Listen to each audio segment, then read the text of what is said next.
6, the cold weather proving to be too much for aging water mains. From Maplewood to Creve Coeur to South St. Louis, crews are rushing to make repairs as residents deal with real headaches. This is First Alert 4 at 6. I'm Corey Stark.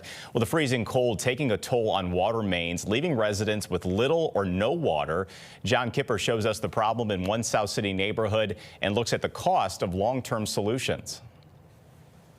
I guess the worst of it is we can't flush the toilets. As water gushes onto Juniata Street all the way down to Grand, Beth Brazenell isn't getting any water at home. Laundry. Oh my gosh, do I have laundry to do. Leading to a series of issues. Dishes are stacking up. I do have a big kettle of water that I keep warm for washing hands and things like that. Neighbors say the problem has persisted since this weekend. Crews come and they stand around and they look at the hole and then they leave. The city's water division announced crews will do a valve shut beginning at 8 o'clock Tuesday night, encompassing much of the Tower Grove South neighborhood. They hope to stop this water from flowing and return water service to residents. And I think there's absolutely an appetite to invest significant capital into the water division. Alderwoman Ann Schweitzer says the city has more than one water main break a day. Last year, there was 399 in total.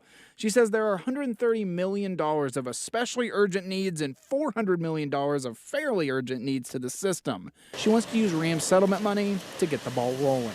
It's just crucial the city of St. Louis takes those steps today, so for generations to come, water is still the incredible resource that we know it is for our city. The money would help with short-term fixes and replenish the water department's contingency fund, which is dwindling, allowing it to get large loans to fix issues long-term. They need to have money in those funds to get even more money in. And Brazenell supports spending RAM's money on water, saying her and her husband even stayed at a motel one night just to shower. I can take off and go to a hotel if I have to, but there are a lot of people in this city who can't.